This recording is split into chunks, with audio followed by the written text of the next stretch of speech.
मराठवाड्यातील बीड या नगरात आई महोत्सव या नावाच्या सांस्कृतिक पर्वास नव्यानेच प्रारंभ झाला। या महोत्सवात प्राचार्य शिवाजीराव भोसले यांची 20 व्याख्यानं झाली। प्रत्येक व्याख्यानाला सुमारे 20-25 हजार श्रोते जमत। हे सगळं नवल पूर्ण होतं। महापुरुषांच्या जीवनाचे भाष्यकार आणि डॉक्टर बाबासाहेब आंबेडकर मराठवाडा विद्यापीठाचे विद्यार्थीप्रिय कुलगुरू असा पूर्वसंदर्भ लाभलेले एक प्रबोधनकार प्राचार्य भोसले अनेक विषयात रमले आणि रंगले सुद्धा। आजच्या व्याख्यानाचा विषय आहे भारतरत्न डॉक्टर बाबासाहेब आंबेडकर।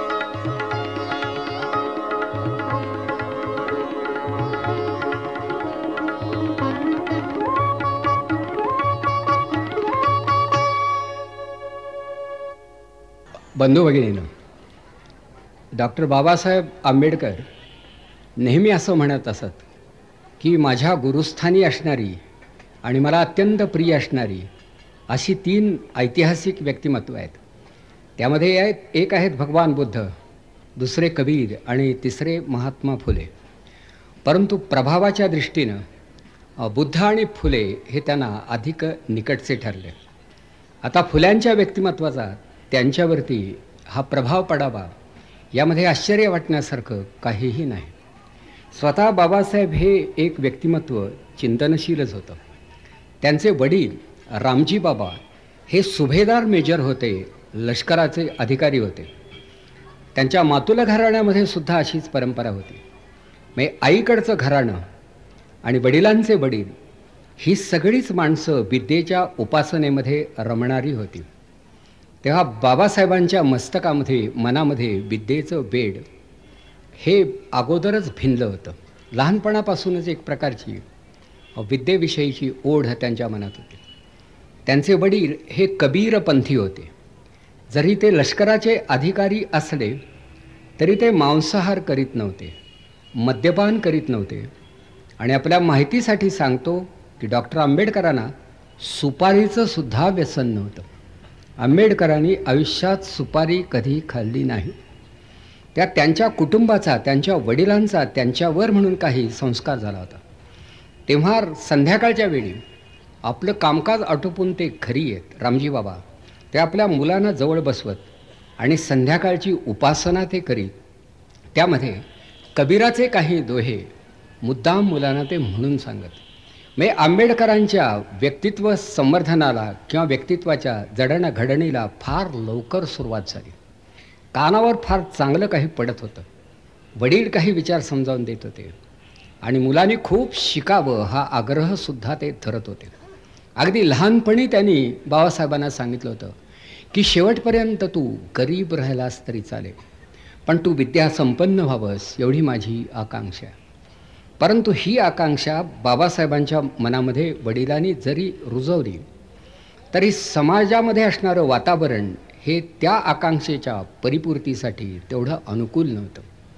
जेव्हा ते एल्फिन्स्टन हायस्कूलमध्ये शिकत होते तेव्हा गणिताच्या तासाला एक अवघड गणित तुमच्यापैकी कोणी सोडवू शकेल का असं वर्गशिक्षकांनी विचारलं। एकालाही ते सुटत नव्हतं। तेव्हा हा आंबेडकरांचा मुलगा म्हणाला, मी सोडवू शकतो। मग सर म्हणाले, हरकत नाही, सोडव तू। म्हणून हा मुलगा फळ्याच्या रोखानं चालला तर सगळा वर्ग उभा राहिला आणि म्हणाला, थांबा सर, फळ्याच्या मागे आमचे डबे आहेत, ते आम्हाला काढून घेऊ द्या। कारण आंबेडकराचा स्पर्श फळ्याला होईल, फळ्याचा स्पर्श डब्याला होईल, डब्याचा स्पर्श अन्नाला होईल आणि अन्न विटाळेल।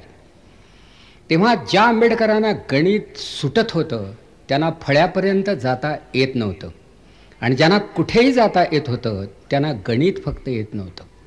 म्हणजे ही परिस्थिती तेव्हाही होती।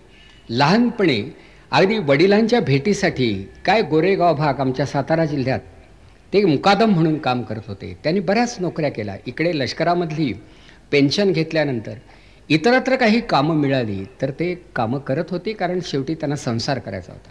कारण पूर्वी पेन्शन फार कमी असायची आणि लष्करामधल्या लोकांना तर फार कमी असायची, त्यात काही भागायचं नाही। म्हणून इतर कामंही ते करत, कधी एखाद्या कॉन्ट्रॅक्टरच्या पदरी राहत। तर गोरेगाव नावाचं एक गाव आहे, गोरेगाव रहमतपूरच्या दरम्यान, तिथे असणाऱ्या वडिलांच्या भेटीसाठी आंबेडकर आणि त्यांची भावंडं सहज एकदा सुट्टीच्या काळात गेली.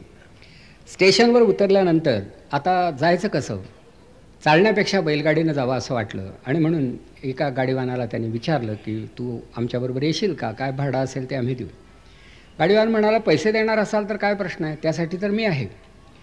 तेव्हा हा गाडीवान, ती गाडी आणि ही मुलं हे निघाली. मुलं गाडीत बसली. गाडीवान गाडी हाकत होता. बोलता बोलता त्यानं चौकशी केली, काय रे तुमचं नाव काय, कुठून आला तुम्ही. तर त्यांनी सत्य सांगितलं. म्हणजे तुम्ही मुलं हरिजनाची, हरिजन नाहीच महाराची, असं म्हणून तो एकदम खाली उतरला. तो म्हणाला, बाबांनो आमची गाडी काय तुम्हाला देणार नाही, कारण अस्पृश्यांना आमच्या गाडीमध्ये बसवलं हे जर का बाकीच्या समाजाला कळलं तर लोक माझा जीव घेतील, उत्तरा तुम्ही ताबडतोब. त्यावर जरा मुलांनी सांगितलं, हे बघा तुम्हाला विटाळ होत असेल तर तुम्ही खालून चाला, आता आम्हाला अर्ध्या वाटेत कशाला सोडता, इथं आम्हाला गाडीसुद्धा मिळणार नाही. त्या गाडीवानानं कसं बसं त्यांना त्या गाडीतून पोहोचतं केलं, पण स्वतः तो त्या गाडीत बसला नाही. म्हणजे हटवाद किती असू शकतो त्याचा तो उत्तम दाखला. एके दिवशी बाबांच्या मनामध्ये असं आलं की आपणही आपल्या केसांना थोडा आकार द्यावा, निदान केस कापून तर घेतले पाहिजेत, कानावर यायला लागले, मागे लोंबायला लागले. म्हणून नाभिकाच्या दुकानात गेले. नाभिकाने विचारलं, नाव काय तुझं. सांगितलं त्यांनी. म्हणजे शेवटी तू महार, उतर खाली खुर्चीवरून, तुझे केस मी कापणार नाही, हे नाभिकाने सांगावं. आता त्या नाभिकाला काय लोक मानानं वागवत होते का, पण त्यानं ते ऐकवलं. तर शेवटी तो मुलगा रडत घरी गेला. तर आंबेडकरांची बहीण तिथं होती. काय झालं भिवा. अगं काही नाही, केस कापायचे होते, कुणी केस कापायला तयार नाही. एका दुकानात मी आत गेलो, बसलो, सुरुवात होणार एवढ्यात तो म्हणाला, तू मुलगा कोणाचा. मी त्याला सांगितलं. तो म्हणाला, मी तुझे केस कापणार नाही. आता करायचं काय. तर बहिणीनं शेवटी हातामध्ये कात्री घेतली. तू रडू नकोस, मी तुझे केस कापते. हा इतिहास असा घडतो की शेवटी रडणाऱ्या भावाचं सांत्वन करणारी ही बहीण पाठीशी उभी राहिली. तर या प्रकारचे मानखंडनेचे अनेक क्षण केवळ दलित कुटुंबात जन्म झाल्यामुळं बाबासाहेबांच्या वाट्याला येत होते. पण इतके जरी हे क्षण आले तरी विद्येवरचं त्यांचं प्रेम थोडंसुद्धा कमी झालं नाही. वाचनाचं वेड वडिलांनी अगोदरच लावलं होतं की भिवा तुला खूप शिकायचं आहे, तुला खूप शिकायचं आहे असं वडील म्हणायचे. पण ते म्हणायचे, मी शाळेतला अभ्यास तर करतो, पण मला इतर पुस्तकं वाचायला कोणी देत नाही. शाळेच्या ग्रंथालयात सांगितलं जातं की आम्ही हरिजनांना पुस्तकं देत नाही आणि बाहेर पण कोणी देत नाही, तेव्हा आम्ही वाचन कसं करायचं, कधी करायचं. तेव्हा वडील म्हणायचे, माझी सगळी पेन्शन मी तुझ्या पुस्तकावर खर्च करीन, वेळ पडल्यास मी उपाशी राहीन, पण तुला पुस्तकं विकत घेऊन देईन. एका हरिजन कुटुंबामधला एक पिता आपल्या मुलाची ज्ञानतृष्णा भागावी यासाठी शेवटी पोटाला चिमटा घेत होता, पण पुस्तकं विकत घेऊन देत होता. शेवटी असा एक क्षण आला की सगळी पुस्तकं वाचून हातावेगळी झाली आणि शेवटचे 5-6 दिवस महिनाअखेरीचे आता पुस्तक नाही. त्या वडिलांना ते म्हणाले की आता पुन्हा माझे 5-7 दिवस वाया जाणार बाबा, तुमची पेन्शन 1-2 तारखेला येईल. वडिलांना अतिशय वाईट वाटलं की ह्याचे 5-6 दिवस वाया जाऊ देऊ नये. म्हणून वडील उठले आणि नुकतंच ज्या मुलीचं लग्न त्यांनी करून दिलं होतं तिच्या सासरी ते गेले आणि तिला बाजूला घेऊन म्हणाले की हे बघ, लग्नात मी तुला काही दागिने घातले, त्यातला एखादा दागिना तुम्हाला जरा दे, उसनवारीनं दे, नाहीतर तू अंगावर घालत नाहीस आणि कोणाला कळणारसुद्धा नाही. मी हा दागिना सावकाराकडे गहाण टाकतो, पैसे घेतो आणि त्याची पुस्तकं घेऊन आपल्या भिवाला देतो. भिवा खूप वाचतो, तो विचारी आहे, तो ज्ञानी होणार आहे, तो मोठा होणार आहे. त्याच्या आयुष्यातला एक दिवस वाया गेलेला मला आवडणार नाही. म्हणजे वडिलांच्या सुद्धा जीवनात केवढी तिडीक होती विचार करा. आम्ही नुसते पांढरपेशे, उच्चवर्णीय, ज्ञानी, प्राध्यापक, कुलगुरू म्हणून घेतो, पण आमच्या मुलांना वाचनाचं वेड लागावं यासाठी आम्ही काय करतो, काही करत नाही. मग काय वाचतोस, फिल्मफेअर, कळलं का. म्हणजे का तर बुवा कुठल्या नटाचं 3रं लग्न झालं हे लवकर कळलेलं बरं असतं वगैरे. हे आमच्या पोरांचं वाचन. मुळात ते ग्रंथ वाचतात कशाला. तर ह्या वाचनाचा परिणाम त्या आंबेडकरांच्या एकूण जाणीवेवरती, स्वभावावरती होत होता. शेवटी घरामध्ये एकांत मिळत नव्हता म्हणून चर्नी रोडचं जे उद्यान आहे तिथे एका झाडाच्या सावलीत ते वाचत बसत असत. आता हायस्कूलमधले विद्यार्थी होते, कारण स्थलांतर होत गेलं की काही काळ ते कोकणात होते, त्यानंतर मग ते सातारच्या शाळेमध्ये शिकले. त्या शाळेमध्ये मीही काही काळ शिकलो होतो. त्यानंतर पुढं ते मुंबईला गेले, त्यांच्या शाळाही बदलत गेल्या. परंतु चर्मी रोडला एक ते लहानसं उद्यान, त्या झाडाच्या सावलीत हा एकटाच मुलगा वाचत बसायचा. तर त्या उद्यानामध्ये नियमितपणे फिरायला येणारे एका शाळेचे मुख्याध्यापक होते. हे शिवचरित्राचे पहिले मराठी लेखक, त्यांचं नाव कृष्णाजी अर्जुन केळुस्कर. हे केळुस्कर सर तिथं फिरायला यायचे आणि त्यांचं लक्ष गेलं की नियमितपणे या झाडाखाली वाचत बसणारा हा मुलगा हा आहे तरी कोण. एके दिवशी त्यांनी विचारपूस केली की बाळ तू कोण. आंबेडकरांनी आपली माहिती दिली. केळुस्करांनी त्याचा तिरस्कार केला नाही. याउलट ते म्हणाले जर तुला आणखी काही पुस्तकं लागली तर तू मला माग. तर हा आंबेडकरांचा मुलगा शिकता शिकता शालांत परीक्षा उत्तीर्ण झाला. त्या काळची मॅट्रिक पास झाला. या मुलाचा सत्कार करायचं काही लोकांच्या मनात आलं आणि या सत्कार सभेला शेवटी एक रावबहादूर होते आणि हे कृष्णाजी अर्जुन केळुस्कर हेही उपस्थित होते. तेव्हा बाल आंबेडकरांचा सत्कार झाला. तर या सत्कार प्रसंगी या कृष्णाजी अर्जुन केळुस्करांनी लिहिलेलं दुसरं पुस्तक होतं भगवान बुद्धांचे चरित्र. तेव्हा हे भगवान बुद्धांचं चरित्र आंबेडकरांना त्यांनी भेट म्हणून दिलं. त्यांनी त्यांचं कौतुक केलं, भाषण केलं. त्या आंबेडकरांचा आणि बुद्धांचा संबंध कोणत्या वयात आला हे आपणाला कळावं. शेवटी उपरती आली आणि समाजाचा राग आला आणि म्हणून ते बुद्धांकडे गेले असं नाही. शालांत परीक्षा उत्तीर्ण झाल्यानंतर त्यांनी पहिलं बुद्ध चरित्र वाचलं होतं आणि या चरित्राचं चिंतन आयुष्यभर ते करत होते. पुन्हा त्यांचा व्यासंग हा होतच होता. तर हा मुलगा आता मॅट्रिक झाला, आता पुढे काय. तर रामजी बाबा म्हणाले माझी काही ऐपत नाही, काय आता मी तरी करू शकतो. यानं उच्च शिक्षण घ्यावं असं वाटतं पण पैशाअभावी कदाचित ते राहील. म्हणून शेवटी बॅरिस्टर चंदावरकरांशी कोणीतरी बोलणं केलं आणि बॅरिस्टर साहेब हे बडोद्याच्या महाराजांकडं या मुलाला घेऊन गेले. महाराजांनी विचारलं की बाळ तुला शिकावं वाटतं, नक्की वाटतं, बघ. तर हा मुलगा म्हणाला मला खूप शिकायचं आहे. मग बडोद्याच्या महाराजांनी या मुलाला एक शिष्यवृत्ती दिली आणि तू पुढचं शिक्षण घे म्हणून सांगितलं. तेव्हा तेवढी या शिष्यवृत्तीचा उपयोग झाला. पण कॉलेजमध्ये गेले तरी पुन्हा अडचणी त्या होत्याच. पुस्तक काही वाचायला मिळायचं नाही, जवळ कोणी बाकावर बसायचं नाही, लोक अंतरावरती ठेवायचे. म्हणजे हे सगळं जीवन तेही पाहत होते. म्हणजे फुल्यांचं आणि आंबेडकरांचं तत्वदर्शन हे अनुभवातून निर्माण झालेलं आहे, हे कल्पनेतून निर्माण झालेलं नाही. हे अत्यंत विदारक अशा वास्तवातून उद्भवलेलं हे विचारदर्शन आहे. तेव्हा तो अनुभव ते घेत होते. पण पुढं आंबेडकर ठीक आहे पदवीधर झाले. पुन्हा कोणीतरी महाराजांना साकडं घातलं की जर तुम्ही एखादी शिष्यवृत्ती दिली तर हा मुलगा आणखी शिकू शकेल.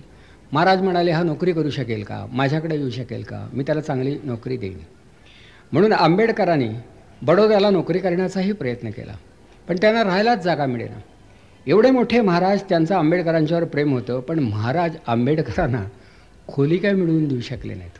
कारण शेजारी लगेच कोलाहल करत, आम्ही हरिजनाला आमच्या वस्तीत आमच्या घरात राहू देत नाही. शेवटी कुठल्या तरी एका पारशाच्या हॉटेलमध्ये त्यांची उतरण्याची सोय करण्यात आली होती म्हणे. तर गावामधल्या काही लोकांनी जाऊन त्याला सांगितलं की अरे हा हरिजन आहे, हा दलित आहे, हा महार आहे, कसा काय त्याला तुम्ही इथं राहू देता. त्यानं दिवसा ढवळ्या उजेडी आंबेडकरांचं सगळं सामान आणून रस्त्यावर ठेवलं आणि आंबेडकर खिन्न झाले की अशा स्थितीत महाराज कितीही उदार मनस्क असले तर करायचं काय. सरळ ते परत पुन्हा घरी आले. मग काही दिवसानं महाराजांच्या मनामध्ये असा एक विचार आला की आपण काही विद्यार्थ्यांना विदेशी पाठवतो, स्कॉलरशिप देतो, तसं या मुलाला आपण स्कॉलरशिप द्यावी संस्थांच्या सेवेत. एवढ्यात राबवण्याऐवजी नंतर जो नोकरी करेल त्याला परदेशी पाठवावं. आणि म्हणून आंबेडकरांना परदेशी जाण्याची संधी महाराजांनी दिली. आग्रहही धरला की खरंच तू शिकणार असेल तर तू परदेशी जा. तर अमेरिकेमध्ये आंबेडकर गेले. कोलंबिया विद्यापीठात ते शिकले. तर अमेरिकेमधलं विद्यापीठामधलं जे वातावरण होतं त्या वातावरणामुळं आंबेडकर अधिक अंतर्मुख झाले. तिथेही काळे गोरे तांबडे हा भेद होता, आजसुद्धा आहे. पण तो काही बहुसंख्य समाजाला व्यापणारा नव्हता आणि भारतीयांना तर कसलाही त्रास नव्हता. त्यामुळं आंबेडकरांशी सगळे विद्यार्थी बरोबरीनं, खेळीमिळीनं, जवळीकीने वागत. चल आंबेडकर आमच्याबरोबर असं म्हणायचं. आणि आंबेडकरांना नवल वाटायचं की ही माणसं ना नात्याची, ना गोत्याची, ना देशातली, आणि तरी ती आपल्यावर एवढं प्रेम करतात, आपल्याबरोबर घेतात, जेवताना आमच्याबरोबर बैस म्हणतात. म्हणजे इथे भेदभाव नाहीत, निदान बरेच भेदभाव लयाला गेले आहेत. या तऱ्हेचा समाज भारतामध्ये निर्माण व्हायला काय हरकत आहे? तेव्हा अमेरिकेमधल्या वास्तव्याचा परिणाम हा अनेक अंगांनी आणि बाजूनी झाला. सामाजिक समतेचा विचार मनामध्ये येऊ लागला आणि विद्या संपन्न होण्याचा आग्रह तर मनामध्ये होताच. आंबेडकर विद्यापीठाच्या ग्रंथालयामध्ये गेले, तासनतास वाचन करीत असत. त्यांना मिळणारी शिष्यवृत्ती होती ती तशी पुरेशी नव्हती.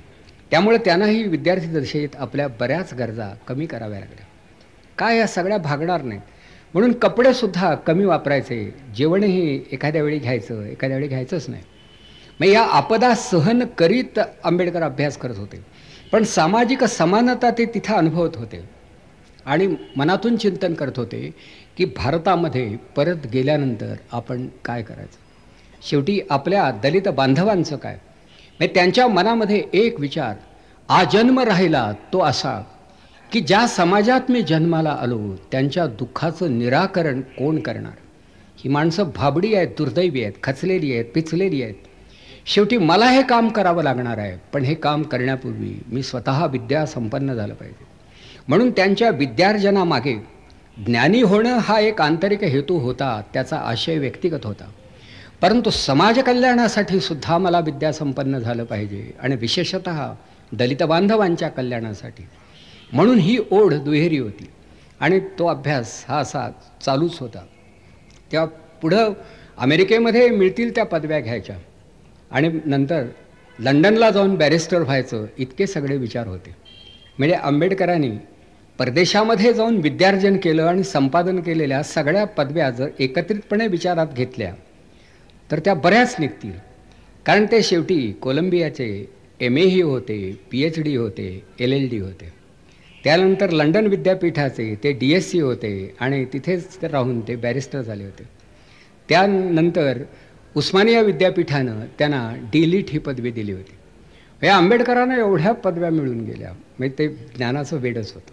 काही सहज काही त्यांना पदव्या कोणी दिल्या असं नाही. अभ्यासमूलक आम्ही होता. म्हणून त्यांच्या प्राध्यापकांनी सुद्धा आठवणी लिहून ठेवल्यात. आणि मी न्यूयॉर्कला गेलो तेव्हा कोलंबिया विद्यापीठ जवळ आहे आणि सहज म्हटलं बघावं तर जरा. त्या काही प्राध्यापक काही आठवणीनं आठवण जतन करून ठेवलेली ते सांगत होते की हा आंबेडकर एकदा ग्रंथालयात गेला म्हणजे जागचा हालत नसेल. अशी पुस्तकं मागून पुस्तक. एक विचार मनात आला की सगळे रेफरन्सेस अशी पक्वान्न जशी ताटामध्ये असावीत तसं आंबेडकरांच्या पुढ्यामध्ये ग्रंथ असायचे की हा एक विचार. मग शेवटी ज्ञानकोशापर्यंत जाणारे आंबेडकर. असा अभ्यास करणारा विद्यार्थी आमच्या विद्यापीठानं अगोदरही पाहिला नाही आणि नंतर चांगले विद्यार्थी झाले. पण घरामध्ये दैन्य असताना अनेक आपदा सहन करून एकाग्रतापूर्वक अभ्यास करणारा असा विद्यार्थी आम्ही पाहिला नाही. मध्यंतरी कोकणामध्ये असणारं डॉक्टर बाबासाहेब आंबेडकर तंत्र विद्यापीठ जे आहे त्या विद्यापीठाच्या एका समारंभाला मी आणि माईसाहेब आंबेडकर हे दोघे पाहुणे म्हणून गेलो होतो. माई माझ्या शेजारी बसल्या होत्या. मी सहज त्यांना विचारत होतो. त्यात त्यांनी एक आठवण सांगितली की बाबासाहेबांच्या विद्यापीठानं त्यांना LLD ही पदवी द्यायचं ठरवलं आणि या समारंभासाठी बाबासाहेबांना पाचारण केलं. आता एवढं मोठं राष्ट्र, पण बाबासाहेबांना फक्त एकट्याचं तिकीट काढता आलं. माईना बरोबर नेता आलं नाही. बाबांच्या जवळ तेव्हासुद्धा पैसे नव्हते. माई म्हणाल्या की मी तुमच्याबरोबर येते. तेव्हा बाबा त्यांना बाजूला घेऊन म्हणाले, माई तुला माहीत आहे ना की एकच तिकीट आपण काढू शकतो आणि ते माझं. म्हणजे या मोठ्या माणसाला त्याच्या आयुष्यात उत्तरार्धामध्ये सुद्धा हेच दिवस होते. शेवटी माईने ते जाणलं आणि मला जेव्हा त्या सांगत होत्या तेव्हा त्यांचे डोळे भरून आले होते की मी ठरवलंच होतं की शेवटी ते म्हणतील ते ऐकायचं. तर हे शेवटपर्यंत होतं. म्हणजे असं झालं नाही की बा कुठेतरी ह्या आपदा संपल्या. तर हे अनुभव ते घेतच होते. इतक्या पदव्या मिळाल्या पण नेमका व्यवसाय मिळाला कितीतरी काळ लागला. हायकोर्टामध्ये गेले, प्रॅक्टिस करू लागले तर तिथला शिपाई फाईल अंगावरती असा फेकून द्यायचा आणि प्यायला पाणीच मिळायचं नाही. कारण कुठल्या माठातलं पाणी द्यायचं कशानं द्यायचं. ओंजळीत घेऊन पाणी प्यावं लागेल आणि अंतरावरून फेकलेली फाईल घ्यावी लागेल.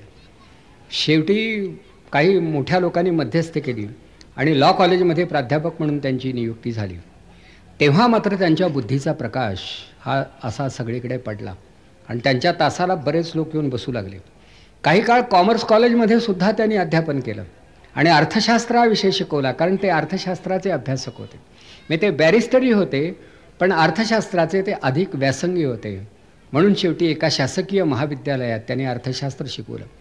त्या सुरुवातीला हा दलित समाजामधला प्राध्यापक वर्गामध्ये येऊन बोलतो कसा, त्याच्या व्याकरणाच्या चुका होतात किती, तो अडखळतो किती वेळा, विषयाला सोडून तो कसा बोलतो, याचा मागोवा घेण्यासाठी अधीर असणारे कितीतरी विद्यार्थी पुढच्या, मागच्या आणि मधल्या बाकावर नुसते बसून होते. तोच त्यांच्या अभ्यासाचा विषय झाला होता. नंतर काही तास झाल्यावर त्यांच्या लक्षात आलं की हा माणूस विषयात निष्णात आहे, याची वाणी शुद्ध आहे, याचं इंग्रजी भाषेवर प्रभुत्व आहे, अडखळणं याला माहीत नाही.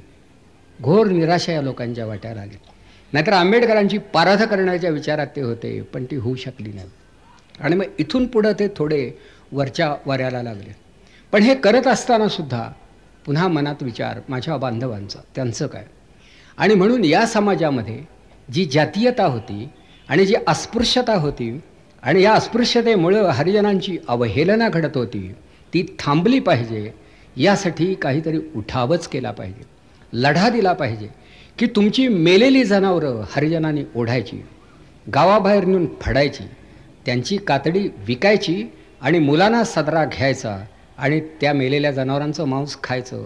हे माणसाचं जीवन नव्हे. म्हणून आपल्या हरिजन बांधवांना त्यांनी टहो फोडून सांगितलं, यातलं काहीही करू नका. मेलेली जनावरं मेली हे वाईट झालं, पण तुम्ही ती उचलू नका. मालक मेला तरी चालेल, पण तुम्ही जागचे हलू नका. याचं कारण असं हे तुमचं काम नाही.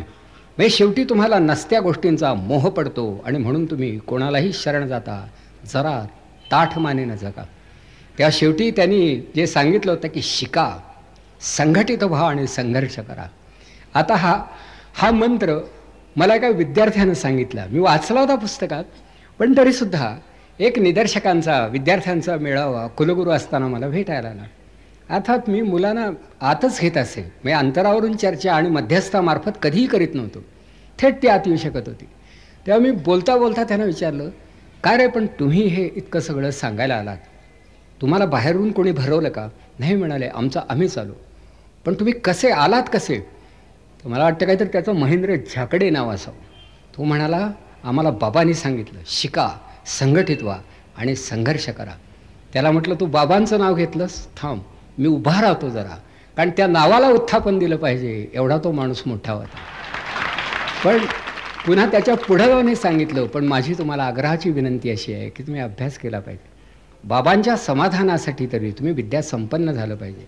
नुसत्या सवलतीवर निर्वाह करण्याचा विचार जन्मभर करू नका. विद्वान व्हा, ज्ञानी व्हा. हेही मी सांगितलं, कारण मला मोकळेपणानं सांगणं जमत असेल. आणि विशेष म्हणजे माझ्या विद्यार्थ्याने माझा कधीही तिरस्कार केला नाही, की काही प्रतिकूल मी बोलत होतो. कारण कॅलिफोर्निया विद्यापीठात गेल्यानंतर तिथल्या लोकांनी विचारलं की आंबेडकरांच्या जीवनावर आणि तत्त्वज्ञानावर संशोधन करणारे आमच्याकडे PhDचे 5-10 विद्यार्थी निघतील. आंबेडकर बुद्धिझम हा एक विषय एका विद्यार्थ्याने घेतला होता. त्या तुमच्या मराठवाडा विद्यापीठामध्ये किती विद्यार्थी आहेत? त्यांना म्हटलं, बाबा उत्तर देण्यापूर्वी जरा विचारच घ्यावा लागेल, रजिस्ट्रारलाही फोन करावा लागेल आणि कदाचित कोणी असण्यापेक्षा नसण्याची दाट शक्यता आहे. तेव्हा त्यांनी विचारलं की तुम्ही मराठवाडा विद्यापीठातून येता आणि आंबेडकरांच्या जीवनावर संशोधन घडत नाही. त्यामुळे म्हटलं, बाबा मराठवाडा थोडा मागासलेला आहे आणि नाही म्हटलं तरी काही मंडळी नामांतरात गुंतलेली आहेत. त्यामुळं आता अभ्यासाकडं दुर्लक्ष होणं स्वाभाविक आहे. कारण त्यांना इतकं कळायला सुद्धा त्यांना हे अगोदर शिकवायला नको का? त्यांना जन्मभर आणि पिढ्यानपिढ्या अज्ञानात ठेवायचं आणि एकदम त्यांनी विज्ञान म्हणजे ज्ञानी व्हावा हा आग्रह धरायचा, हा तरी कुठला न्याय? म्हटलं, तुमचे PhD 4 वर्ष अगोदर होतील, आमचे 2 वर्षांना उशिरा होतील. पण जेव्हा ते होतील तेव्हा ते कार्यकर्ते असतील. कारण आमची माणसं नुसती विद्वान नसतात, ती काहीतरी करणारी माणसं असतात. खेड्यापाड्यातले पोरं काय चिंचेच्या झाडावर चढणार, चिंचा काढणार, अर्ध्या तू खा अर्ध्या मला दे, तेही करणार.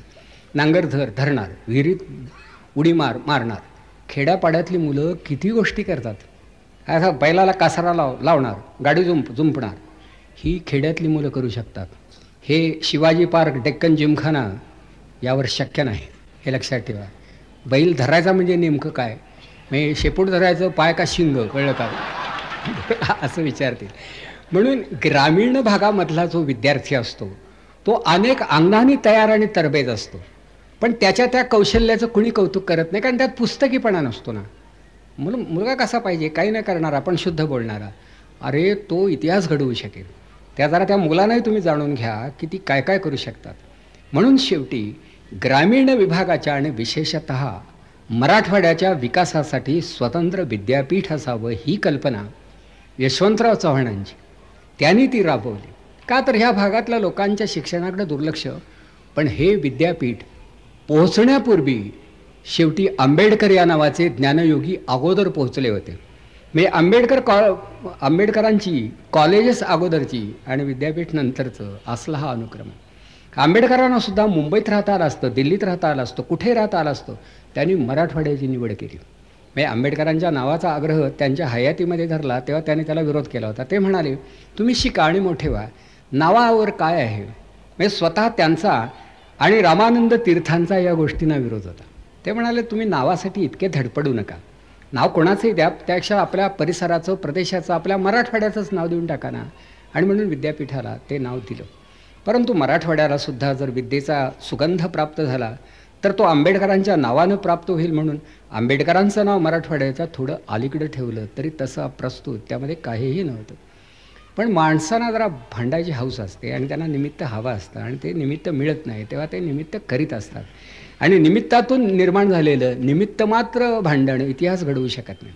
तिथंच तेच थांबतं आणि संपतं. आता काही कोणाच्या मनात तसा विकल्प नाही. त्या आंबेडकरांच्या जीवनावर संशोधन करणारे लोक नाहीत. मग मी परत आल्यानंतर आणि त्याच्या अगोदरही आम्ही हा प्रयोग केला, कारण का फुले हे 1890 साली गेले आणि आंबेडकरांचा जन्म 91 साली झाला. त्या फुल्यांची स्मृतिशताब्दी आणि आंबेडकरांची जन्मशताब्दी विद्यापीठात आम्ही फार सन्मानानं साजरी केली. अनेक लहान मोठे समारंभ घेतले, अनेक बौद्धिक घेतली.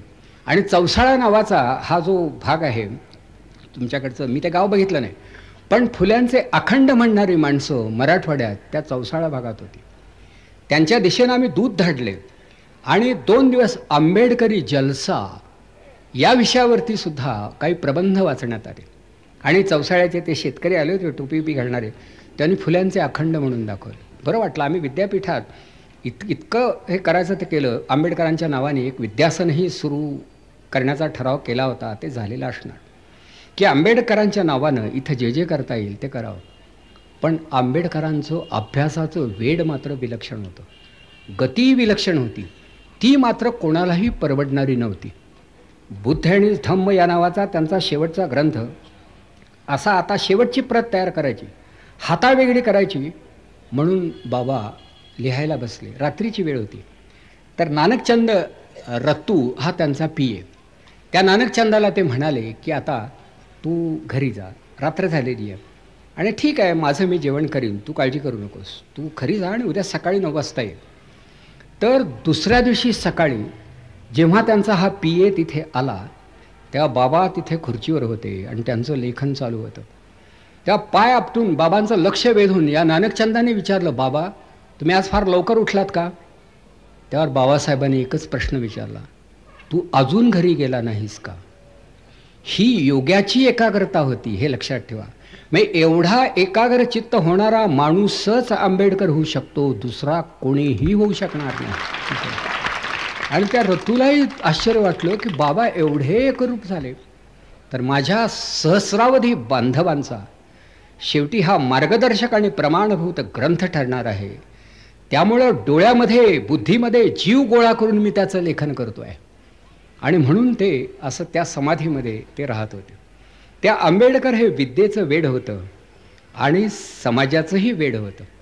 म्हणजे विद्यावंतांना समाजाचं वेड नसतं आणि समाज पुरुषांना विद्येचं आकर्षण नसतं असा अनुभव येतो. पण आंबेडकर हे याला अपवाद होते. तेव्हा त्यांचं स्वतःचं एका विशिष्ट पद्धतीनं संशोधन चालू होतं, कामही चालू होतं. पण त्यांना पुढं असं वाटू लागलं की नोकरी वगैरे करण्यात काही अर्थ नाही, लोकजागरणाचा उद्योग करावा. आणि म्हणून दलितांचा स्वाभिमान जागा करण्यासाठी त्यांनी महाराष्ट्रामध्ये काही सत्याग्रह घडवून आणले की बाबा जरा तुम्ही संघटित व्हा. आणि त्यामधला तो महाडचा 14 तळ्याचा सत्याग्रह म्हणतात. हे पाण्याला चव आहे असं नाही, त्या 14 विहिरी आहेत, 14 दारा. तेव्हा चौदादार असं काहीतरी म्हणून ते चवदार झालं. मुळात बेचवच आहे, पण तरीसुद्धा आज तिथेही आंबेडकरांचं एक स्मारक आहे. फार छान इमारत वगैरे बांधून झालेली आहे. तर ह्या तळ्याचं पाणी आम्ही पिणार. आता त्यात विशेष काय, हल्ली कुणी जरी तिथं बैलगाडी धुतली तर विचारणार नाही, परंतु त्या काळी हरिजनांना त्या तळ्यामध्ये जाऊन ओंजळीनं पाणी घेता येत नव्हतं. ओंजळीत पाणी घ्यायचं नाही, तोंडाला ते लावायचं नाही. या चवदार तळ्यामध्ये अनेक पशुपक्षी नाना प्रकारचे विधी करत होते. ते लोकांना चालत होतं, पण हरिजनानं हे पाणी ओंजळीत घेता कामा नये, हा दंडक होता. हा दंडक तरी का, तर परंपरेनं तुम्ही आमच्या पाणवठ्यावर यायचं नाही. तेव्हा हरिजनांची स्वाभिमान शून्यता ही संपली पाहिजे. ताठ मानेनं माणसाला तहान लागल्यानंतर या देशामधलं पाणी पिण्याचा त्याचा अधिकार कोणीही राहून घेऊ शकणार नाही. जाणार आणि पाणी पिणार, काय करणार, हा जाब विचारण्याचं बळ त्यांनी बांधणं गरजेचं होतं. आणि म्हणून त्यांनी तो सत्याग्रह घडवून आणला. त्यात काय आपलं 4 लोक यावे, चहापान व्हावं असा काही भाग नव्हता. कधीतरी यात तुमचा या मातीशी, तुमचा पाण्याशी, तुमचा वाऱ्याशी संबंध आहे ना या भूमीतल्या, करा हा सत्याग्रह. म्हणून तो एक सत्याग्रह झाला. मंदिर प्रवेशाचे काही सत्याग्रह त्यांनी घडवून आणले. आता या हरिजन बांधवांच्या बाबतीत असं घडत होतं की त्यांनी आपले अनेक ग्रंथ खरं अभ्यासण्याचा प्रयत्न केला होता. हे मुखेड नावाचं जे गाव आहे तिथे पांडव प्रतापाची पोथी हरिजन वाड्यामध्ये वाचली गेली आणि शेवटी पारणाच्या वेळी त्या ग्रंथाची मिरवणूक पालखीतून काढायची असं त्या लोकांनी ठरवलं. तर पांडव प्रताप या ग्रंथाची हरिजनांनी पालखीतून मिरवणूक काढली. या गोष्टीनं असह्य झालेल्या गावकऱ्यांनी त्या मिरवणुकीवर हल्ला केला आणि तो पांडव प्रतापसुद्धा फेकून टाकला. म्हणजे पांडवांचा प्रताप वाया गेला आणि गावकऱ्यांचा प्रताप प्रकाशात आला. शेवटी आता हरिजनांना पश्चाताप झाला की आपण ग्रंथ घेतले तरी वाचू देत नाहीत, शाळेमध्ये प्रवेश देत नाहीत, काय जगायचं तरी कसं. म्हणून शेवटी देव हा सर्वांचा आहे, त्याची दारं आम्ही ठोठावणार, प्रत्येक मंदिरात आम्हाला जाता आलं पाहिजे, हा आंबेडकरांचा आग्रह होता. आणि आपल्याकडचे लोक चुकून एखादा हरिजन गेला असा संशय जरी आला तरी सगळं मंदिर धुवून काढत होते, देवाला आंघोळ घालत होते, स्वतः आंघोळ करायला विसरत होते, पण देवाला मात्र वारंवार पाण्यानं अगदी भिजवून काढत होते. तर आंबेडकरांनी केलेला हा सत्याग्रह दुसरा. त्या काळ्या रामाचा सत्याग्रह तो नाशिकचा, त्यावेळी तर काही पुजाऱ्यांनी बाहेरून कुलप ठोकली की तुम्हाला आत जाऊ देणार नाही. आता काळ किती बदलला आहे बघा. या प्रकारच्या सत्याग्रहाची गरज नाही. आता माणसं आत जाण्याऐवजी देव बाहेर पडण्याच्या बेतात आहे की आत उकाडाही फार आहे, इथं काही एअर कंडिशनिंग नाही, ते आता मीच जरा बाहेर येतो. आणि काही आता कोणी देवालाही नमस्कार करण्याच्या मनस्थितीत नाही. परंतु त्या काळी हरिजनांना न्याय देण्यासाठी या प्रकारचे सत्याग्रह भावांना करावे लागले. आणि हे सत्याग्रह करत असताना लोक काय करायचे, हे सत्याग्रह करून हरिजन परत गेले आणि निवाऱ्याच्या जागी बसले आणि बुवा आता जेवणार असं दिसू लागलं की एकदम जायचे तिथे आणि अन्नामध्ये माती कालवायची, पिठलं केलं त्यात माती टाकायची. हा काही भलेपणा होता का? त्या मानानं आंबेडकर फार सहनशील होते. ते आपल्या अनुयायांना आवरत होते. नाही तर ते म्हणत होते, बाबा तुम्ही सांगा, एकेकाचा शिरच्छेद घडवतो. त्यावर ते सांगायचे इतकं रागावून चालणार नाही, आपण शेवटी आपला हक्क हा बजावणार, मागणार, सिद्ध करणार, पण फार रागावून चालणार नाही. याचं कारण आंबेडकरांच्या मनामध्ये एक बुद्ध हा होताच. तो त्यांना सांगत होता की अजून थोडी वाट पहा, अजून थोडी वाट पहा, परंतु प्रतिष्ठापूर्वक जगणं हे आमच्या बांधवांना या धर्मात शक्य नाही. हिंदू समाज ही अनेक मजली इमारत आहे. या 2 मजल्यांना किंवा 4 मजल्यांना सांधणारे जिनेच मध्ये नाहीत. ज्याचा जन्म ज्या मजल्यावर झाला असेल त्याचा शेवट त्याच मजल्यावर होणार. तो कितीही ज्ञानविज्ञान संपन्न असला तरी तो वरच्या मजल्यावर पोहोचू शकणार नाही. तो तपस्वी असला, त्यागी असला, शुचिर्भूत असला, चारित्र्य संपन्न असला तरी वरच्या मजल्याची शिडीच नसल्यामुळं तो वर जाऊ शकणार नाही. आणि वरच्या मजल्यावरचा माणूस अधपतित असला तरीसुद्धा तो खाली घसरू शकणार नाही, कारण त्याला खाली आणणारी शिडी नाही. म्हणजे ही मजलेदार इमारत, या इमारतीमध्ये आम्ही राहावं असं तुम्हाला वाटतं, मला विचार केला पाहिजे. आणि म्हणून आंबेडकरांनी 35 सालच्या ज्या येवल्याच्या परिषदेमध्ये एक विधान केलं की मी जन्मानं हिंदू आहे, पण मरताना मी हिंदू नसेल, कारण मला स्वतःला ही इमारत, समाजरचनेची इमारत मान्य नाही. खरं जर म्हणाल तर हिंदू धर्मामध्ये खूप उदात्त तत्त्वज्ञान आहे. वैदिक तत्त्वज्ञानात सुद्धा कितीतरी चांगला भाग आहे. ब्रह्म सर्वत्र आहे असं उपनिषदच सांगत होते. सर्वम खलु इदम ब्रह्म अयम आत्मा ब्रह्म तत्त्वमसि. मग हे हरिजनांसाठी सुद्धा होतं. वेदामध्ये जातच नव्हती, पण तरीसुद्धा आम्ही इतके वेड्यासारखे वागत होतो. मग त्याचा परिणाम असा झाला की मी जिवंत आहे तोपर्यंतच या हरिजनांना न्याय मिळेल म्हणून बाबांनी सगळी कामं सोडली आणि हरिजनांचे प्रश्न सोडवायचं एवढाच निश्चय केला की मी शेवटी त्यांना तरी निदान या बंधनातून मुक्त करणार. आणि म्हणून माझ्या परीने मी हा निर्णय घेतला. परंतु बाबांचा हा सगळा विचार हा प्रकट होत असताना शेवटी बाबांच्या पाठीशी एक छत्रपती उभा राहिला आणि तो म्हणजे करवीरचे शाहू छत्रपती. काय योग असतात बघा. शाहू महाराजांना जेव्हा कळलं की दलित कुटुंबामधला एक मुलगा बॅरिस्टर झालेला आहे, परदेशात जाऊन आलेला आहे, हे कळल्यानंतर कोल्हापूरचा हा राजा हा मुंबईच्या दिशेनं धावत सुटला आणि ज्या चाळीमध्ये बाबा उतरले होते त्या चाळीकडे तो गेला. फक्त आता शेवटी अगदीच एकदम लोकांना अवघडून टाकल्यासारखं होऊ नये म्हणून आपला एक दूत आत पाठवला. कारभाराला सांगितलं मी आलोय म्हणून सांगा. तर बाबांना सांगण्यात आलं की करवीरचे शाहू छत्रपती आपल्या भेटीसाठी येत आहेत. बाबांचा स्वतःवर विश्वास बसेना. कोल्हापूरचा राजा माझ्या भेटीसाठी माझ्या चाळीत येतोय. तू सांगताना चुकतोयस. नाही, महाराजच येत आहेत असं तो सांगतो. एवढ्यात महाराज आत आले आणि आल्यानंतर अक्षरशः त्यांनी आपल्या कवेमध्ये बाबांना घेतलं, त्यांना आलिंगन दिलं. एवढ्यावर तरी थांबायचं. आपल्या डोईवरचा फेटा काढला आणि या तरुण बॅरिस्टराच्या डोक्यावर ठेवला. एवढ्यासाठी मी आलो होतो असं शाहू छत्रपती म्हणाले. बाबासाहेब तुम्ही विद्यासंपन्न झालात, तुमचा गौरव घडला पाहिजे. तुम्ही माझ्या कोल्हापूरला या बाबा, तुमची मला मिरवणूक काढायची. आणि खरोखरच बाबासाहेबांना त्यांनी कोल्हापूरला नेलं. एका रथामध्ये बसवलं, शेजारी छत्रपती बसले आणि चौकात चौकात बाबासाहेबांच्यावरती फुलं उधळली गेली. कल्पना करा, एका शेवटी दलितावरती फुलं उधळणारा छत्रपतीसुद्धा या जगात असू शकतो. त्यामुळे त्यांच्यावर व्याख्यान देणारा दुसरा एखादा भोसले झाला तर बिघडत काहीच नाही. कळलं का? तेव्हा हा न्याय बाबासाहेबांना हा तिथे देण्यात आला. आणि मग पुढे 20 साली, अर्थात मागे पुढे मी थोडा सरकतो आहे, कोल्हापूरजवळच्या इचलकरंजीपासून असेल 10-12 किलोमीटरच्या अंतरावरती माणगाव म्हणून एक गाव आहे. तिथे अस्पृश्यांची एक परिषद भरवली होती शाहू महाराजांनीच. आणि त्या परिषदेमध्ये आंबेडकरांनाही बोलावलं होतं. तेव्हा शाहू महाराजांनी एक भाषण केलं आणि सगळ्या दलित बांधवांना सांगितलं, आता इथून पुढे तुम्हाला हताश होण्याचं कारण नाही, तुम्हाला तुमचं नेतृत्व मिळालं आहे. आज आंबेडकर जगाला माहीत नाहीत, पण उद्या ते भारतीय कीर्तीचे नेते होतीलच, पण जागतिक कीर्तीचे नेते सुद्धा होतील. हे शाहू महाराजांनी सांगितलं.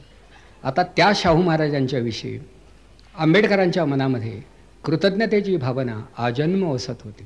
जे अशी माणसं असू शकतात. तिथे काही जात आडवी आली नाही. आम्ही 96 कुळीचे मराठे, आम्ही छत्रपती, आम्ही राजे, आम्ही सिंहासनावर बसणारे, यातला काही भाग नाही. ज्ञानाच्या सिंहासनावर विराजमान झालेल्या विज्ञान युगामधल्या या ज्ञानेश्वराला अभिषेक करण्याचा मान छत्रपतींचाच असू शकतो असं तेही म्हणू शकतात. आणि मग हा सोहळा साजरा झाल्यानंतर दोघांच्यामध्ये खूप असा पत्रव्यवहार, असा ऋणानुबंध, हा सगळा भाग होता. त्या आंबेडकर हे हळूहळू एका समाज दर्शनामध्ये रूपांतरित झालं. एक व्यक्ती राहिली नाही. आंबेडकरांना ग्रंथांचं अतिशय वेड होतं. परदेशातून त्यांनी अनेक विकत घेतलेली पुस्तकं एका बोटीनं धाडली आणि दुर्दैव असं की ती बोट बुडाली, ती पुस्तकच बुडाली. बाबांना हे कळल्यानंतर 2 दिवस ते रडत होते की माझी पुस्तकं गेली, माझी पुस्तकं गेली. पुस्तकांचं वेड किती असावं. तर आंबेडकर एकदा असं म्हणाले होते की माझ्या राजगृहामधली, माझ्या निवासस्थानी असणारी माझी जी पुस्तकं आहेत ते माझे देव आहेत. या पुस्तकांनी मला हे दिवस दाखवले, या ग्रंथांनी मला दिवस दाखवले. समाजाने माझी अवहेलना केली, पण या पुस्तकाने मला ज्ञान दिलं. म्हणून मी ग्रंथांच्या बाबतीत फार असा म्हणजे जागरूक आहे. जर समजा देणं घेणं वाढलं म्हणून माझ्या घरावर जप्ती आली आणि सगळं फर्निचर चीज वस्तू सगळ्या गोष्टी नेल्या तरी मी गप्प बसेन, पण माझ्या पुस्तकांना जर कोणी हात लावला तर तो हात मी कलम करेन, मी जागेवर राहू देणार नाही. असा हा ग्रंथांचा कैवारी होता की माझी पुस्तकं ही माझी दौलत आहे, त्या पुस्तकांना मी हात लावू देणार नाही. अर्थात हल्ली माणसं तेच म्हणतात की आम्ही पुस्तकाला कोणाला हात लावू देणार नाही, आम्ही लावणार नाही. का म्हणलं का कशासाठी लावायचा? परंतु त्यांनी हे प्रेम व्यक्त केलं. ही ग्रंथनिष्ठा जी होती ती अनन्यसाधारण मानावी लागेल. एवढं हे ग्रंथांचं वेड होतं आणि सारखी ग्रंथांची खरेदी चालायची. आंबेडकरांना शब्दकोशाचं डिक्शनरीचं जे इतकं वेड होतं त्यांना कळायचा अवकाश. वेबस्टरची नवी आवृत्ती, ते ऑक्सफर्डची आणखी आवृत्ती, ताबडतोब खरेदी. बाबासाहेब पुस्तकांची खरेदी फार करायचे. काही वेळा एका ग्रंथाच्या 3-3 प्रती त्यांच्याकडे यायच्या. ते म्हणायचे असू दे, नव्या आवृत्तीत 2 ओळी नवीन असल्या तर उगीच त्या ज्ञानाला तरी पारखं का व्हायचं. मग हा ज्ञानयोगच होता. आणि पार्लमेंटमध्ये जेव्हा त्यांना भाषणं करावी लागत होती ना, काही वेळा रेफरन्सेस लागायचे. बाबासाहेबांच्या लायब्ररीमध्ये सगळी पुस्तकं होती. त्या रेग्यानात ते ग्रंथपाली रेगे होते, एक प्राचार्यही रेगे होते. त्यांचा फोन जायचा की शेवटी आता तुम्ही माझ्या घरी जा आणि वरती जो माळा आहे त्या माळ्यावरती पुस्तकांची अशी उतरंड आढळेल, तर साधारण पहिली, दुसरी, तिसरी उतरंड ठेवा. मग 4थ्या उतरंडीमध्ये वरून 4थं पुस्तक असेल ते बाहेर घ्या. या पुस्तकाचं नाव हे असेल, त्याचं 4थं प्रकरण काढा, त्याचा 2रा परिच्छेद तो लिहून माझ्याकडे धाडा, कारण मला त्याचा अंतर्भाव करायचा. मग विद्या तरी किती भिनलेली बघा. नाहीतर एखादा म्हणेल कशाला इतकंच काढता, ते राहू द्या, खेळ तुम्ही निवांत राहा. परंतु विद्येच्या बाबतीत गाफीलपणा त्यांना कधीही आवडला नाही. असं हे खरोखर ग्रंथांचं वेड होतं. आता पार्लमेंटवरून निघालं म्हणून बाबांना कोणीतरी विचारलं होतं, बाबा तुमचं हे निवासस्थान तसं भव्य आहे, बाहेरचा दिवाणखाना पाहिल्यानंतर असं वाटतं स्वर्गाचंच एक शकल इथं खाली आलं आहे. सभोवतालची बाग बघितल्यावर असं वाटतं काश्मीरचं हे नंदनवनच आहे. बाबा पण आत गेलं आणि तुमची विश्रांतीची खोली पाहिली म्हणजे बैराग्याच्या मठीत आलो असं वाटतंय. तुमच्या स्वयंपाकघरात गेलं म्हणजे तर असं वाटतं की माळावरच आपण बसलो आहे. तेव्हा बाबा तुमच्या घराचा काही भाग इतका सुंदर आणि काही भाग असा एवढा केविलवाणा का? त्यावर ते म्हणाले होते, हा माझा दिवाणखाना, माझी बैठकीची खोली आणि बाहेरचं उद्यान आणि हे अत्तराचे फवारे हे माझ्या दलित बांधवांसाठी आहे. ते माझ्याकडे येतील तेव्हा या दर्शनानं त्यांची अस्मिता जागी व्हावी. आपल्यापैकी एक माणूस तरी विद्येच्या बळावरती हे ऐश्वर्य अनुभवू शकतो हे पाहून त्यांना शिक्षणाची स्फूर्ती मिळावी. आणि म्हणून मी त्यांच्यासाठी हा बाहेरचा भाग असा ठेवला आहे. परंतु मी अंतर्यामी विरक्तच आहे.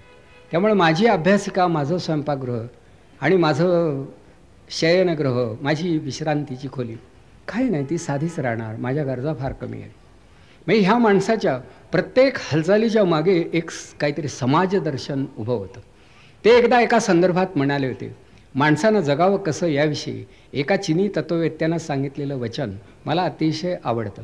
तर त्यात तो तत्त्ववेत्ता कॉन्फ्युशियस तो असं म्हणाला होता की तुमच्याकडे 2च आणे असतील, हा शब्द कदाचित दुसरा असेल, 2 नाणी, 2 रुपये, 2 आणे असतील, तर एका आण्याचं तुम्ही धान्य खरेदी करा आणि एका आण्याची तुम्ही फुलं खरेदी करा. धान्य तुम्हाला जगवील आणि फुलं तुम्हाला जीवनाचा अर्थ सांगतील, जगायला शिकवतील. म्हणजे इतकं रसिकतेनं जीवन जगावं असं बाबासाहेबांचं हळूवार मन होतं. एकाच वेळी धान्याचा आणि फुलांचा विचार करणं म्हणजे जीवनाच्या दोन्हीही सीमा त्यांना ज्ञात होत्या. नुसता खाऊन माणूस मोठा होत नाही, त्याच्यावर काही मांगल्याचे संस्कार झाले पाहिजेत, सौंदर्याचे संस्कार झाले पाहिजेत. आणि बाबासाहेबांच्या जीवनात हे सौंदर्याचं आकर्षण होतं. बाबांची तुम्ही कुठलीही प्रतिमा पहा, त्यांचा पेहराव पहा, अत्यंत नेटके होते. त्यांना तो गांधीजींचा साधेपणा अजिबात मान्य नव्हता. पेहराव कसा नेटका असावा, अमेरिकेत गेले होते, अशी खडी पडलेली सुद्धा त्यांना चालत नसे. तेव्हा माझ्या मनात कधी कधी विचार यायचा, फुल्यांची प्रतिमा मी पाहत असे, हे बाबासाहेबांचे गुरु यांनी कपड्याकडे लक्ष दिले नाही, पण बाबा मात्र अतिशय नेटके. याचं कारण असं की मी वेगळ्या जमान्यात वावरतो आहे. फुल्यांच्याजवळ एकही पदवी नाही आणि बाबांच्या नावामागे विद्यापीठातल्या सगळ्या पदव्या आहेत. हा फरक असून सुद्धा अंतर्यामी फुले हा माणुसकीचा पुजारी होता. माझं मन हेच माझं मंदिर असं समजणारा आणि विश्व हाच माझा देश आणि माणसावर प्रेम करणं हाच माझा धर्म. हा थॉमस पेनचा विचार त्यांना अतिशय आवडला होता. The world is my country and to do good is my religion. की जग हेच माझं राष्ट्र आणि सत्कर्म हाच माझा धर्म. आता हा विचार फुल्यांच्या मनामध्ये भिनला होता. तोच खाली आंबेडकरांच्यापर्यंत आला की असे कुठेतरी सवते सुभे कशाला निर्माण करतात. तेव्हा बाबासाहेबांचं व्यक्तिगत जीवन हे अनेक बाजूनं असं खरं आकाराला येत होतं. त्यामध्ये एक 37पर्यंत त्यांना सोबत करणारं एक व्यक्तिमत्व म्हणजे रमाबाई. त्यांना रमाबाई ना ते त्यांची पत्नी ते रमू म्हणत. प्रिय रमू पत्र जे आहेत ना त्याच्यामध्ये त्यांनी पत्नीचा उल्लेख असा केला आहे. आता बायको प्रत्येकाला असावी, आई प्रत्येकाला असते, कारण शेवटी बायको काय करते हे नवऱ्याला समजू शकतं. रमाबाई शेवटी बाबा शिकायला गेले आणि लग्न अगोदरच झालं होतं.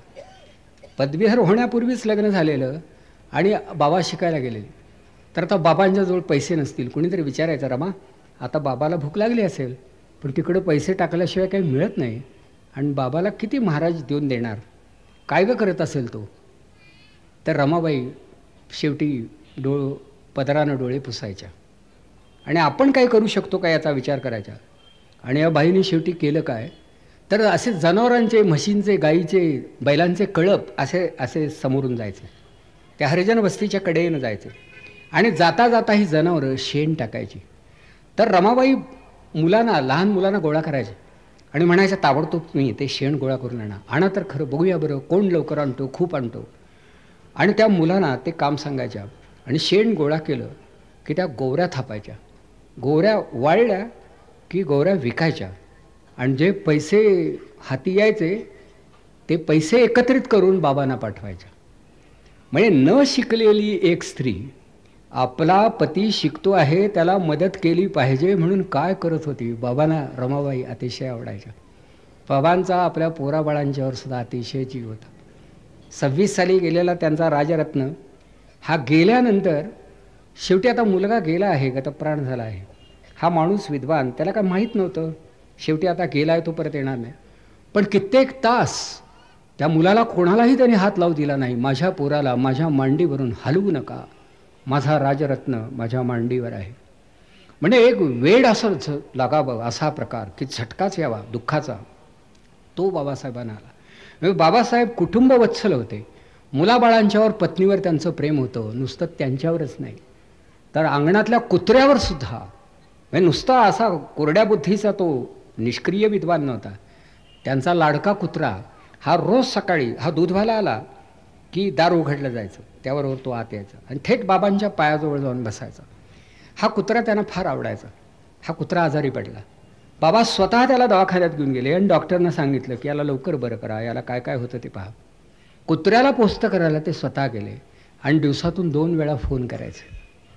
शेवटी तो कुत्रा काही वाचला नाही, औषधप्रयोगामध्ये यश आलं नाही. बाबांना फोन गेला की तुमचा लाडका कुत्रा दगावला. तर एखादं लहान पोर जसं धाय मोकलून रडावं तसा तो फोन खाली ठेवून बाबा रडू लागले. या मुक्या जीवाने एवढी सोबत केली, आता त्याची सोबत मिळणार नाही. म्हणजे अगदी जिवंत माणूस, अस्सल माणूस, मुखवट्याशिवाय जगणारा माणूस कसा जगतो त्याचं ते उत्तम उदाहरण आहे. असं बाबा म्हणाले नाही की सर्व प्राणी नाशवंत आहेत, कुत्रा हा सुद्धा प्राणी आहे, तेव्हा तो देखील नाशवंत असणार. तेव्हा त्याचं देहावसान घडलं तर रुदन करण्याचे काय कारण. बाबांचं भावनांचं व्याकरण वेगळं होतं. ते खरंच असे मनाला काही गोष्टी लावून घ्यायचे. एकदा एक कुठेतरी शोककथा पडद्यावर त्यांना दिसली, दाखवली जात होती. त्यांना तो शोक अनावर झाला.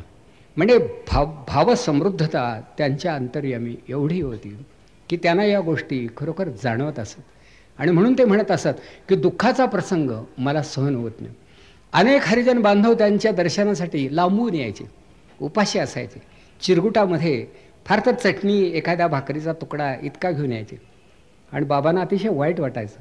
त्या ते रागावून म्हणायचे, तुम्ही घरी जा, असे थांबू नका, मी माणूस आहे, माझ्याविषयी प्रेम वाटतं का, मग माझं ऐका, मुलांना शाळेत पाठवा, त्यांना शिकवा, त्यांना घडवा, त्यांना वाढवा, त्यांना जाणतं करा, त्यांना शहाणं करा, मला समाधान मिळेल. उगीच माझ्याभोवती बाबा आले बाबा गेले म्हणून कशाला घोटाळत राहता, येत जाऊ नका तुम्ही. म्हणून काही वेळा ते लोकांना परावृत्त करत असत, फटकारत असत. कारण आपल्या लोकांना काय नाही, दर्शन पाहिजे. अरे कसलं दर्शन? हल्ली दर्शन हे एक प्रदर्शन झालेलं आहे. काय गरज आहे का त्याची? दर्शन घेऊन तरी काय प्रश्न सुटणार नाही, पण आपलं दर्शन पाहिजे. तर बाबांना हा भाबडेपणा मात्र मान्य नव्हता की तुम्ही उद्योगाला लागा. शेवटी तुम्हाला तुमच्या उद्धाराचा मंत्र जपावा लागणार आहे, स्वतःचा मार्ग शोधावा लागणार आहे. आणि हे सांगितल्यानंतर मग ती माणसं आपापल्या मार्गाने जात होती. म्हणजे समाज प्रबोधन करणाऱ्या माणसाला किती गोष्टीमध्ये लक्ष घालावं लागतं हे बघण्यासारखं आहे. म्हणून पुढे रमाबाई गेल्यानंतरही किती दिवस बाबा अस्वस्थ होते. मुलांच्या बाबतीत हे असं घडत होतं. आणि ही दुःख सहन करीत करीत पुन्हा आपल्या बांधवांसाठी आता हा बहिष्कृत भारत हा आपणाला चालवायचा आहे, मूकनायक हा आपणाला चालवायचा आहे, अंकामागून अंक काढायचे आहेत, लोक जागरण करायचं आहे आणि आपल्या हरिजन बांधवांना शहाणं सुरतं करायचं आहे. तेव्हा हरिजनांना सोन्याचे दिवस यावेत, चांगले दिवस यावेत, यासाठी समतेचं तत्त्वज्ञान अखिल समाजानं स्वीकारलं पाहिजे असा बाबा खूप आग्रह धरत होते. पण आपले लोक मनानं तयार नव्हते. एका निवडणुकीमध्ये तर आंबेडकरांचा पराभव केल्याचा आपणाला माहिती आहे. एवढा ज्ञानी माणूस निवडणुकीला उभा राहिल्यावर त्याच्या विरोधात कशाला माणूस उभा करायचा उमेदवार? एक किरकोळ माणूस उभा केला का? आपण किरकोळ, आपलं धोरण किरकोळ आणि आपला उमेदवारसुद्धा किरकोळच. आणि त्यातून आंबेडकरांचा पराभव म्हणजे पहा, शेवटी एक नवीन पीस आपल्या फेट्यामध्ये.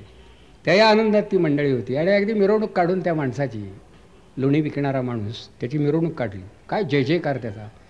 काय वाटलं असेल कल्पना करा. हे प्रकार आपल्याकडे फार झालेत. कोल्हापूरचे राजाराम कॉलेजचे प्रिन्सिपल बॅरिस्टर बाळासाहेब खर्डेकर हे लोकशिक्षणासाठी वेंगुर्ल्याला गेले आणि लोकसभेसाठी उभे राहिले. खरं खर्डेकर हे भाषाप्रभू होते, विद्वान होते, ज्ञानी होते.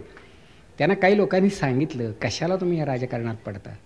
पण ते म्हणाले, आता लोकसभेत जाऊन माझ्यासारखा उत्तम इंग्लिश बोलू शकणारा माणूस जर मराठी माणसांची बाजू मांडू शकला तर तुम्हाला न्याय मिळेल का तुमच्यावर अन्याय घडेल? आज परदेशी लोक तिथं येऊन वक्तव्य करतात आणि महाराष्ट्रातून जाणाऱ्यांना चांगलं इंग्लिश बोलता येत नाही. मी तर बॅरिस्टर आहे आणि खर्डेकर उत्तम इंग्लिश बोलत असत, उत्तम. त्या काही मित्रांचं म्हणणं होतं की अरे आमच्या महाराष्ट्राच्या बुद्धीला तेज आहे आणि आम्हाला इंग्लिश भाषेची जाण आहे, हे जरा कळू द्या ना त्यांना, आपण खर्डेकरांना उभं करून त्यांना निवडून देऊया. तर लोकांनी त्यांना पराभूत तर केलंच, पण प्रिन्सिपलच्या ज्या घरात ते राहत होते निवासस्थानी, तिथं लोकांनी त्याच्या समोरून मिरवणूक नेली. त्याच्यानंतर फटाके उडवले आणि अभद्र घोषणा दिल्या. जेव्हा त्यांच्या माझ्यासारख्या विद्यार्थ्यांनाही कळलं, आम्ही जाऊन भेटलो की सर तुम्ही खरं चूक केली असं आम्ही म्हणत नाही, पण लोकच दुर्दैवी. खरोखरच खर्डेकरांचं इंग्लिश यांनी ऐकलं असेल. बॅरिस्टर जयकर, डॉक्टर राधाकृष्णन यांच्या तोडीचं इंग्लिश बोलणारा तो माणूस होता आणि त्यालाही आम्ही, शेवटी तो मराठा होता, तो तर घरंदाज होता, तो तर कोल्हापूर भागातला होता. पण काय नाही, लोकांना काय त्यातलं समजत नाही. याला पाडायचा ना, पाडायचा का? तेवढंच आपलं जीवन कार्य आहे. आपण दुसरं काय करू शकतो म्हणजे कळलं का? आणि हा उद्योग अनेकांच्या बाबतीत झाला, तो बाबासाहेबांच्या बाबतीतही झाला. त्यामुळे त्यांना बरोबरीनं वागवायला लोक तयार नव्हते, त्यांची योग्यता ओळखायला तयार नव्हते. एकदा काकासाहेब गाडगिळांचा आणि त्यांचा संवाद झाला. त्या काकासाहेब गाडगिळांनी त्यांनी आत्मकथनात लिहिलं आहे, पथिक या नावाचं त्यांचं आत्मचरित्र आहे, की आंबेडकर तुम्ही रागावलात म्हणजे अपशब्दांचा उच्चार करता आणि करायचे ते. तेव्हा ते म्हणाले, काकासाहेब नाहीतर मी शेवटी गाव कुसवाच्या बाहेरचाच दलितच आहे हो, काय आमच्या तोंडीही शोभतं. कारण तुमच्यासारखं व्याकरणशुद्ध बोलूनसुद्धा तुम्ही आम्हाला घरात घ्याल यावर आमचा विश्वास नाही, तर निदान वाडवडिलांच्या शिव्या तरी आम्हाला देऊ द्या, बाहेरच राहायचं तर. म्हणजे त्यात काही ढोंगाचा भाग नाही. इंग्लिश भाषेवर प्रभुत्व, उत्तम मराठी बोलायचे, पण एवढं नाटक तरी कशाला पाहिजे जर तुम्ही हे असे वागत असाल तर. म्हणून एखाद्या वेळी त्यांना राग अनावर व्हायचा आणि ते चवताळून उठायचे.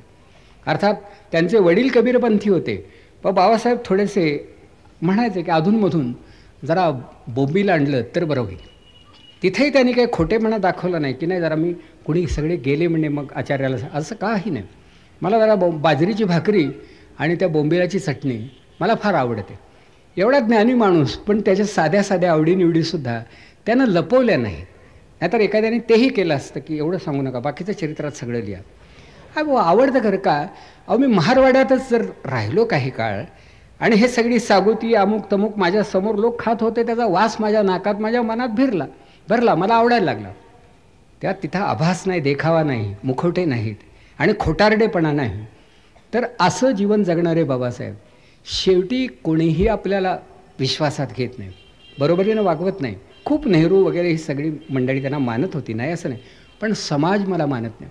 म्हणून शेवटी हा त्याने जो धर्मत्यागाचा आणि बुद्ध धर्मामध्ये प्रवेश करण्याचा किंवा नवधर्म स्वीकाराचा हा विचार मनाशी केला.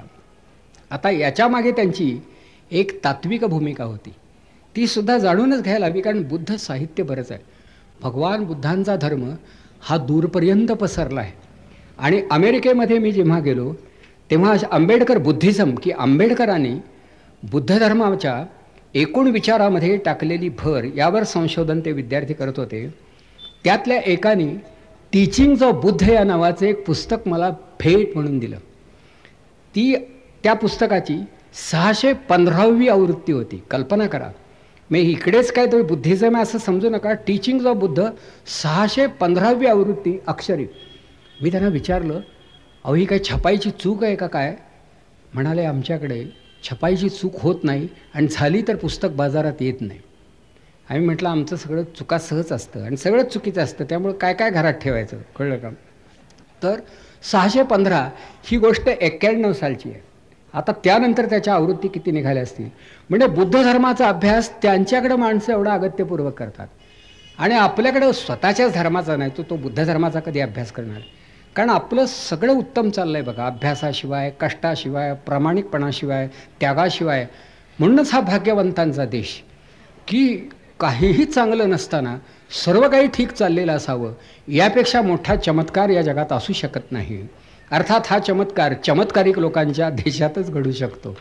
तेव्हा ही पुस्तकं होती. तर त्या बुद्ध धर्माचं आकर्षण खरं त्यांना का वाटावं ते म्हणाले, असं आहे, महावीरांचा धर्म आहे, शंकराचार्यांचा हा धर्म तुम्ही सांगताच आहात, ख्रिस्ताचा धर्म आहे, पैगंबराचा धर्म आहे. मी हे सगळेच वाचलेले आहेत आणि गाडगे महाराजांशी त्यांचा झालेला संवादही मी सांगितला. पण धर्मांतराची एवढी त्वरा का?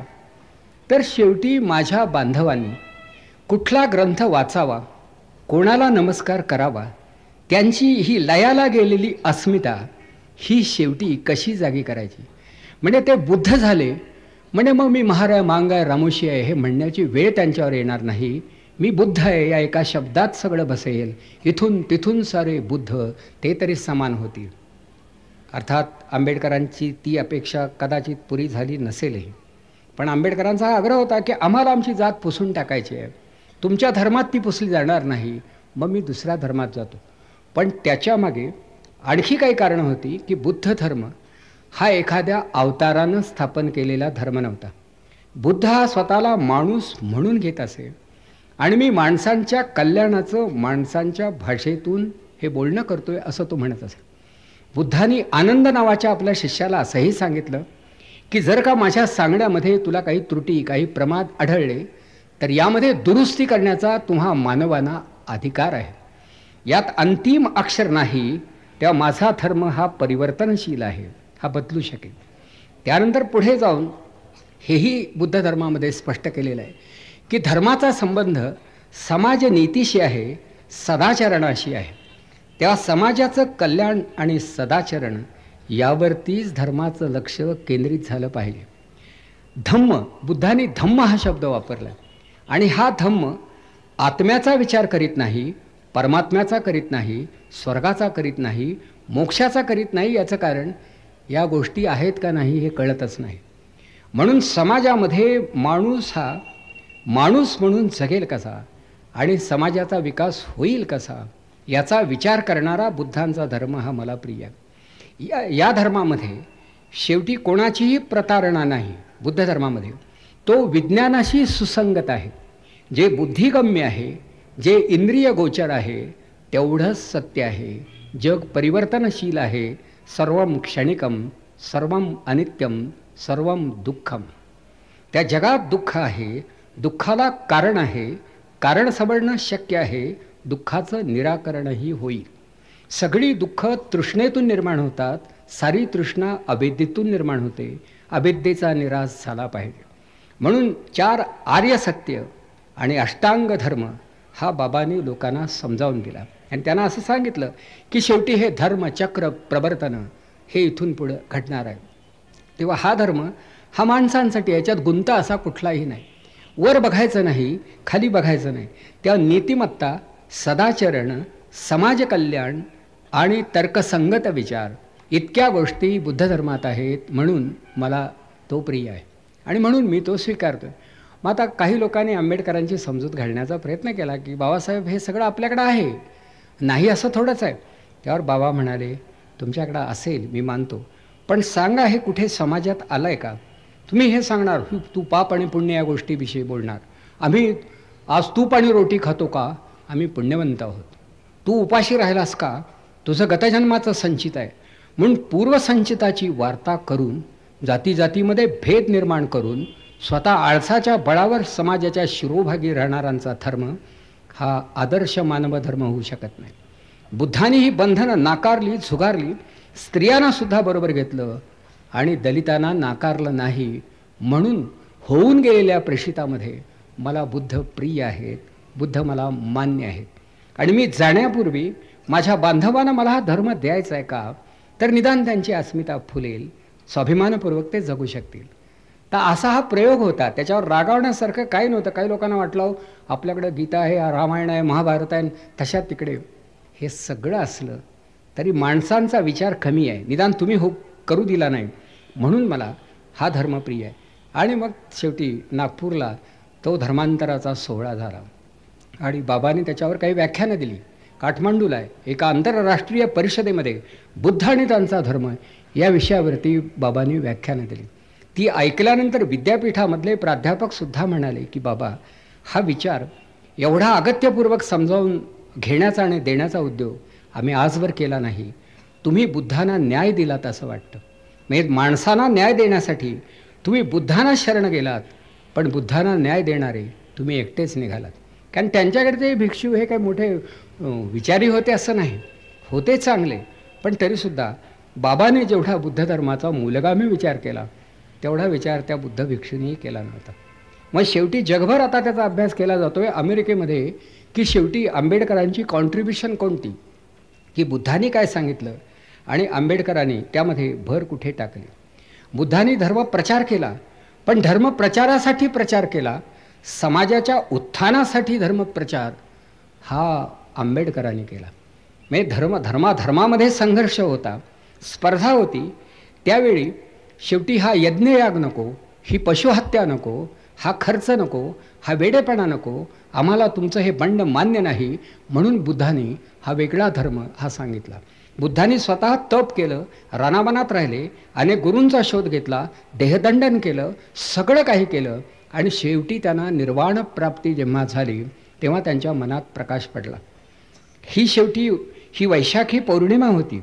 या पौर्णिमेला शेवटी दीनदलितांच्या वाट्याला एक वेगळं चांदणं आलं असं बाबा म्हणाले आणि म्हणून त्यांनी त्या धर्माचा स्वीकार केला. आता ते तरी सहानुभूतीपूर्वक जाणून घ्यावं, तेवढा तरी अधिकार लोकांना असावा किंवा नाही, तेव्हा बाबांना तिथे समजावून घेणं आवश्यक आहे. आणि बुद्ध आणि धम्म हा त्यांचा ग्रंथ अभ्यासनीय. बरंच त्यांनी लिहिलं आहे, अर्थशास्त्रावर लिहिलं आहे, राज्यशास्त्रावर लिहिलं आहे. आता बाबा आणि गांधी, आता गांधींच्याविषयी माझं बोलून झालंच आहे. गांधी आणि सुभाषचंद्र या संदर्भात मी आपणाला सांगितले. गांधीजींच्या अनुयायांची संख्या वारेमाप वाढत होती. आता महात्मा गांधी की जय, देशभर गांधींचा जय जयकार होत होता. सगळे गांधी म्हणजे देवता पुरुषच झाला होता. अशा काळामध्ये बाबासाहेब केवळ दलितांची बाजू घेत होते. शेवटी गांधी एके दिवशी बाबासाहेबांना म्हणाले, बाबा मी तर त्यांना हरिजन म्हणतो. तर बाबासाहेब म्हणाले, बापूजी हे सगळं गोडगोड बोलणं झालं, हरिजनांची दुःख तुम्हाला कळणार नाही, मी त्यांच्यापैकी एक आहे, तेव्हा तुम्ही त्यांना हरिजन म्हणून त्यांच्या दुःखाचं विस्मरण घडवू शकाल, मला हे खरं वाटत नाही. मग हरिजनांसाठी एक स्वतंत्र मतदारसंघ असावा का, शेवटी त्यांना त्यांचा प्रतिनिधी जरा स्वतंत्रतेनं निवडता यावा, हा एक विचार होता बाबासाहेबांचा, तो आग्रह होता. त्यावर गांधीजींनी शेवटी उपोषणाला आरंभ केला की ते आमचे बांधव आहेत, ते हिंदू आहेत, ते आमचे आहेत, त्यांना आम्ही वेगळं होऊ देणार नाही. शेवटी गांधींनी उपवास सुरू केल्यावर गांधी जात आहेत काय अशी भीती वाटायला लागली आणि बाबासाहेब तर मागे घ्यायला तयार नव्हते. काही लोकांनी इतका जळफळाट केला की गांधींच्या सारख्या राष्ट्रपुरुषाच्या प्राणाची किंमत ह्या आंबेडकरांना नाही. काय हा माणूस. आता यांना काय गांधींच्या विषयी वाटत होतं आहे. गांधी इतकं करत होते, गांधींकडे दुर्लक्ष आयुष्यभर लोक करीतच होते, पण बाबासाहेबांच्यावर राग काढण्याची ही उत्तम संधी होती. आता जो पुढचा भाग जो माझ्या वाचनात आला आहे, पण आता मलासुद्धा तो तपासून घ्यावा लागणार, पण तो खरा असणार. शेवटी आंबेडकरांनी थोडी माघार घ्यावी, थोडा हट्ट सोडावा. यासाठी आंबेडकरांची समजूत घालायला बरेच लोक गेले. आंबेडकरांनी कोणाचंही ऐकलं नाही. ते दोन गोष्टी म्हणत, मी गांधींना महात्मा म्हणायला तयार नाही. कारण कबीर सांगतो की माणसानं प्रथम माणूस व्हावं आणि मग नंतर महात्मा व्हावं. जर अजून माणसांना माणूसच होता येत नाही तर परस्पर ते महात्मा होणार कसे. आणि म्हणून मी गांधींना महात्मा म्हणायला तयार नाही. हे धैर्याचे उद्गार होते, हे म्हणजे अप्रियता आणणारे होते. जय जयकारवादी लोक चवताळून उठले. गांधींना महात्मा म्हणत नाही. आम्ही म्हणतो आम्ही काही वेडे आहोत का. अहो तुम्ही काही शहाणे आहात म्हणून म्हणता असं नाही, तुम्हाला लागतो एखादा महात्मा म्हणून तुम्ही शेवटी महात्माजींची निवड केली, या पलीकडे काही नाही. तर शेवटी आता करायचं काय. बापूजीही माघार घ्यायला तयार नाहीत, उपोषण सोडायला तयार नाहीत, आणि हरिजनांना तर असं विभक्त करायचं नाही. तर शेवटी कस्तुरबा शेवटी आंबेडकरांना भेटल्या म्हणे, आणि मला बाबा तुमची भूमिका कळते, आणि बापूंशी तर मी विवाहबद्ध झाले आहेत. आता शेवटी तुमच्या बहिणीचं सौभाग्य हे जर तुमच्याच हाती असेल तर निर्णय तुमचा तुम्ही घ्यायचा आहे. आणि बाबा 2 पावलं मागे सरकले. गांधीजींना त्यांनी होकार दिला. गांधीजींचं उपोषण सुटलं. तेव्हा डोळ्यापुढं त्या कस्तुरबा उभ्या राहतात. बाबांची सहृदयता उभी राहते, आणि भारतीय राष्ट्रकारणामध्ये घडलेली भाऊबीजसुद्धा आठवते. म्हणून अजून आमचंसुद्धा वाचन कमी आहे असं मी म्हणतो, पण त्यातल्या त्यात मी एक बरा वाचक आहे, कारण मी दुसरं आयुष्यात काही केलं नाही. हे कधीही हॉटेलमध्ये गेलो नाही, 50 वर्षात चित्रपट बघितला नाही. का तर मला ते 3 तास पुस्तक वाचण्यासाठी आवश्यक असतात. म्हणून तर आपल्या देशात शिक्षणाचा प्रसार होऊन सुद्धा अडाणीपणाचंच पीक फार येतं आहे. हे मुळात वाचलं तर बरेच गैरसमज दूर होतात. पण तरी बाबांनी आपली मतं बदलली नाही. ठीक आहे म्हणाले, मतदारसंघाच्या बाबतीत फार तर हे मी ऐकतो, पण माझा अजूनही हा आग्रह आहे. मग गांधींनी त्यांना त्यांची समजूत घालण्यासाठी काही माणसं धाडली, त्यांना बोलावून घेतलं की तुम्ही असं धर्मांतर करू नका. तर बाबांनी एवढंच सांगितलं, मी धर्मांतर करीत नाही, फक्त खरा धर्म माझ्या बांधवांपर्यंत नेतो आहे, आणि माझ्या बांधवांना धर्मापर्यंत मी नेतो आहे, मी दुसरं काहीही करत नाही. म्हणून बापूजी, तुम्हाला हिंदू धर्माचा अभिमान आहे आणि मला त्याविषयी काही म्हणायचं नाही, पण तुमच्या हिंदूंना तरी हिंदू धर्म कळला आहे का. आणि खरंच जर हिंदू धर्म समजला तर कदाचित ही जातीयता उरणारसुद्धा नाही. विवेकानंदांचं म्हणणंही तेच होतं की हिंदू धर्मासारखा उदार धर्म नाही आणि हिंदूंसारखे अनुदार लोक नाहीत, हे विवेकानंदांनी सुद्धा सांगितलं. पण त्यावेळी टाळ्या वाजवण्यात हिंदू पुढे होते की हिंदू धर्मासारखा धर्म नाही, टाळ्या, आणि हिंदूंसारखे अनुदार लोक नाहीत, दोन्ही हाताने टाळ्या. काय माणसं म्हणजे शेवटी आकार शून्य जीवन जगणारी, त्या अशा माणसांच्या आम्हाला टाळ्या नकोत, आम्हाला त्यांची वाहवा नको, त्यांच्या मुखातून कौतुकाचे शब्द नकोत. बाबा एवढं गांधींनाही म्हणाले की मी हे ठरवलं आहे आणि याप्रमाणे होणार. तर पुढे हे सगळं केलं. बाबासाहेबांची प्रकृती फार ढासळत गेली. ते जे आजारी पडले, त्यांचं दुसरं लग्न झालं. त्याचं कारण असं की या डॉक्टर कबीर या नावाच्या बाई त्यांची सेवा करत होत्या. लोकांनी खूप आग्रह धरला, बाबा तुम्हाला आता बाहेरून दरवेळी डॉक्टर नर्स कुठून मिळणार, बरं तुम्ही काय आता पोरकट राहिला नाही आणि तुमच्या जीवनात आसक्ती उरली नाही, राहू द्या ना, एक सांगाती आपल्याबरोबर, लग्न केलं तर काही हरकत नाही. त्यांनी ते लग्न केलं, पण तरीसुद्धा त्या बाईंनी मनोभावे सेवा केली. पुढं मग पुन्हा आणखी काही मतभेद वगैरे ह्या नंतरच्या गोष्टी आहेत. पण तिथे एक माळी होता त्यांच्या त्या राजगृहाच्या जवळ. तर तो माळी आजारी पडला आणि आता आपण मरणार आहे त्याच्या लक्षात आलं, आणि तो रडायचा, एकसारखा रडायचा. तर बाबासाहेबांना हे कळलं की माळी बाबा एकसारखे रडतायत, कारण त्यांना मृत्यूची भीती वाटते. तर बाबांच्या पायाला सूज आली होती. त्याही स्थितीत ते तिथं त्या माळीबाबाकडे गेले आणि म्हणाले, बाबा, माळीबाबा तुम्हाला भेटायला आलो. त्याला काही कळेना, तो असा झोपडीच्या बाहेर आला आणि बाबांच्या पायावरती त्यानं लोटांगण घेतलं, माझा देव माझ्यापर्यंत आला. तेव्हा बाबा म्हणाले, होय मी तुझ्यासाठी आलो. तर मला तुला असं सांगायचं आहे की दुःख करायचं नाही. जगात दुःख असतं, जीवनाचा शेवट होतो, माझ्याही होणार आहे, असं समजू नकोस की इथे कोणी अजरामर होणार आहे. तेव्हा उगीच मृत्यू येईल या कल्पनेनं तू एवढा काकुळतीला काय येतोस? तुझी चिंता तरी मला सांग. जे कोणी मागे राहतील त्यांचं काय होईल याची जर तुला चिंता असेल तर मी तुला अभय देतो, काळजी करू नकोस. त्यांना भाकरीचे 4 घास मिळतील एवढी व्यवस्था होईल, पण तू रडू नकोस. हा दिलासा दिला. त्याच्या पाठीवरून हात फिरवला आणि तो माळी इतका आनंदित झाला की तो म्हणाला, आत्ता मृत्यू आला तरी मला भीती वाटणार नाही. आता मला आनंद वाटेल, बाबांचा हात माझ्या पाठीवर पडला, आता मरणाचं काय हो. म्हणजे असं बाबांच्या स्पर्शानं गरिबांना वाटत होतं. त्या हा माणूस किती मोठा असेल. आणि दर्शनही तसंच होतं. बाबासाहेब तसे उंचे पुरे होते, सुदृढ बांधायचे होते, भालप्रदेश विस्तीर्ण होता, बघत राहावं असं रूप होतं. मी अगदी त्यांना पहिल्यांदा पाहिलं तेव्हा पुन्हा त्या कर्मवीरांच्या वसतिगृहात, मी साताऱ्यात त्यांना पाहिलं. कुठल्या तरी एका दलिताचं वकीलपत्र घेऊन सातारच्या कोर्टात ते उभे राहणार होते. ही बातमी पसरली होती. तर बाबासाहेब हे 10:30 वाजता एका गाडीनं जाणार आहेत हे कळल्यावर पॅलेस स्ट्रीट, राजरस्ता सातारचा, त्याच्या दुतर्फा लोक नुसते उभे होते. आंबेडकर दिसणार, आंबेडकर येणार. सगळी राजघराण्यातली मंडळीसुद्धा रस्त्यावर आली होती. म्हणजे एका दलिताच्या दर्शनासाठी इतिहास प्रसिद्ध घराण्यामधल्या स्त्रिया आणि पुरुष रस्त्यावर आले होते. याचं कारण असं की रस्त्यावर आल्याशिवाय आंबेडकर दिसणारच नव्हते, आंबेडकर त्यांच्या घरी जाणार नव्हते. म्हणजे स्वतःच्या तपानं स्वतःचा प्रकाश निर्माण करणाऱ्या माणसाच्या दर्शनासाठी मी म्हणणाऱ्यांना सुद्धा आपली घरं सोडावी लागत होती. आणि मग मलाही बाबांचं दर्शन हवं होतं, पण सगळी पुढच्या बाजूला वडीलधारी माणसं, लहान पोरांची अडवणूक करण्यात आपल्या देशातले वडीलधारे प्रवीण आहेत बघा. अरे जरा तरी पोरांना जागा ठेवावी. त्या मानाने या सभेत लहान मुलं येत आहेत. मला बरं वाटलं. हे उद्याचे विवेकानंद, आंबेडकर, गांधी हे यातच आहेत. ह्या आशेनं तर आम्ही बोलतोय, नाहीतर आता काय बोलण्याची हौस भागवण्यासाठी बोलण्याच्या अवस्थेत मी नाही.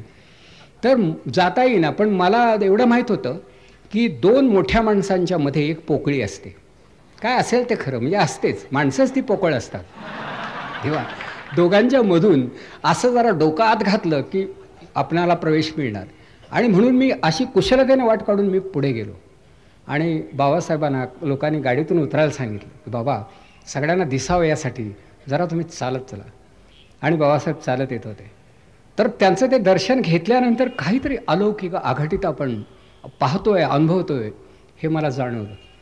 आणि मग त्या दिवशी संध्याकाळी भोजनाच्या पंक्तीमध्ये कर्मवीर भाऊराव पाटील आले आणि सगळ्या विद्यार्थ्यांना उद्देशून म्हणाले, विद्येच्या बळावरती दलित कुटुंबामधला एक विद्यार्थी किती मोठा होऊ शकतो हे तुम्ही आज डोळ्यांनी पाहिलं आहे.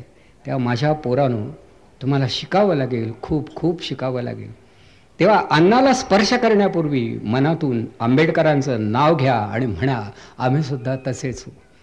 असे संस्कार करणारी माणसं समाजात होती. आणि म्हणून आंबेडकर हे काही लोकांपर्यंत त्याही वेळी पोहोचू शकले. पुढे मी पुण्याला विद्यार्थी म्हणून जेव्हा गेलो तेव्हा मात्र बाबांची काही भाषणं ऐकण्याचा योग आला. आणि एक मी लॉ कॉलेजला असतानाच एका ग्रंथालयाच्या दालनाचं उद्घाटन करण्याच्या निमित्तानं बाबासाहेब आले होते.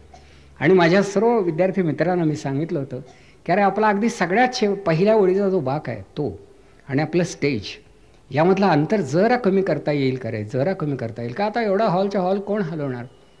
त्यांनाही काही कळेना. मी आमच्या प्राचार्यांना म्हणालो सर जरा हे अंतर कमी करता येईल का आपणाला. त्यांना काय वाटलं की जरा जास्त बाक ठेवले जावेत आणि जास्त मुलांना बसता यावं म्हणून हे अंतर कमी करावं. तर आमचे प्राचार्य म्हणाले पंडित साहेब की बघ भोसले आपण कडेनंही मुलांना बसायला बाक ठेवू, आता मधली जागा कशाला भरायची. तर माझी एक तात्विक अडचण होती आणि भावनिक होती की पहिल्या बाकावर बसून बाबा बोलायला पुढे येतील तेव्हा आपले हात अगदी पुढे करून त्यांच्या पायाला तरी आपणाला स्पर्श करता यावा. तेवढी एकच इच्छा होती. पण हात माझे त्यांच्या पायापर्यंत पोहोचू शकले नाहीत हे माझं एक दुःख आहे. पण त्यांचं नाव ज्या विद्यापीठाला मिळालं त्या विद्यापीठाचा मी माझी का होईना कुलगुरू आहे यात माझा आनंद. मी शेवटी काळाने ही हाऊस या रीतीनं भागवली. तर हे विद्येचं वेळ. मग बाबासाहेबांचं एक भाषण झालं. 1.25 तास बाबा बोलत होते. ती कायद्याची परिभाषा लॉ कॉलेजच्या विद्यार्थ्यांना कायदा समजतो असं समजून ते बोलत होते. त्यांना काय माहिती आम्ही झाबोलाची गाईड्स वाचून पास होत होतो हे काय. त्याने आमची तयारी गृहीत धरली आणि बाबा तर असे गरुड भरारी घेत होते. मग आता आपल्याला कळलं नाही असं म्हणायचं तरी कसं, बरं दिसत नाही ना ते.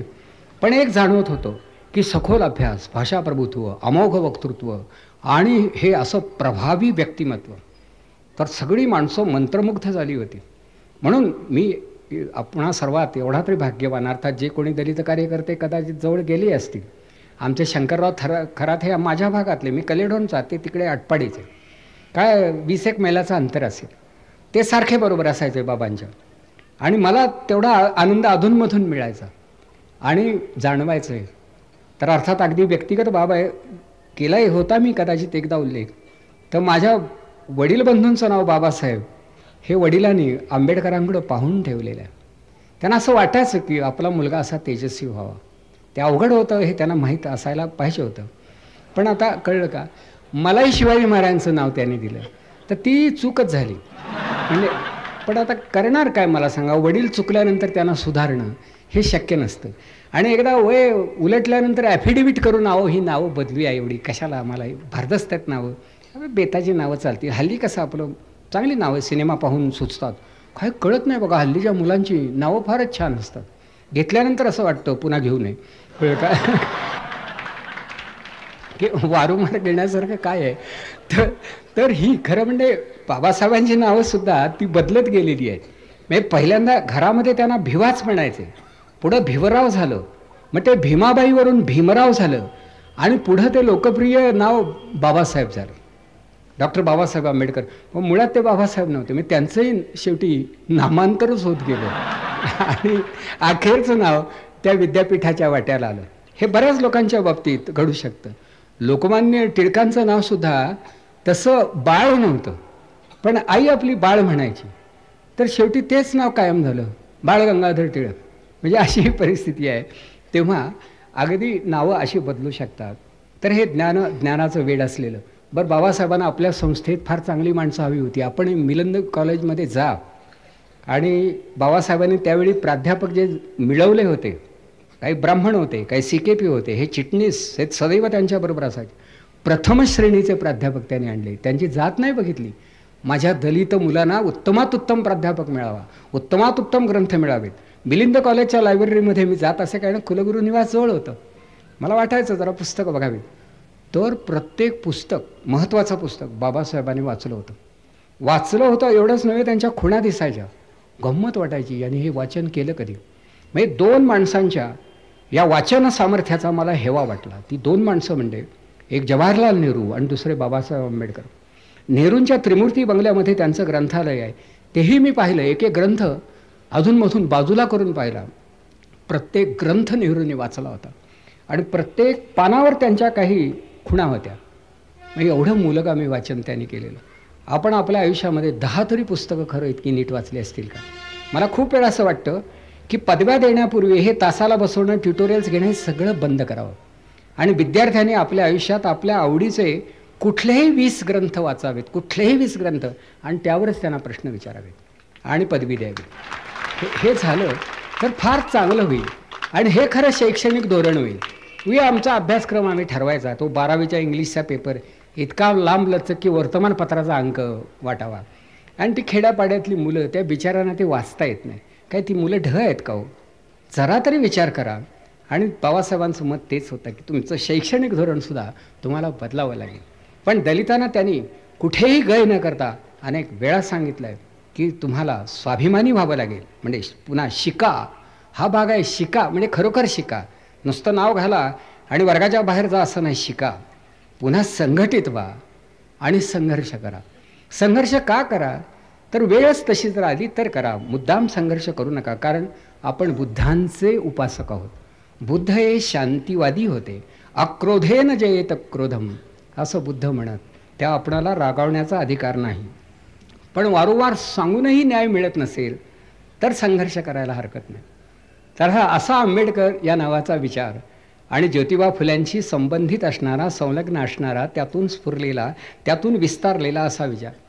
त्या फुले आणि आंबेडकर यांच्याकडे मी जेव्हा पाहतो तेव्हा मला रामकृष्ण आणि अरविंद आणि विवेकानंद यांचं स्मरण होतं. विशेषतः रामकृष्ण आणि विवेकानंद. रामकृष्णांनी साधना केली आणि त्या साधनेचा आधार घेऊन विवेकानंदांनी भाषणं केली आणि रामकृष्णांना अजरामर केलं.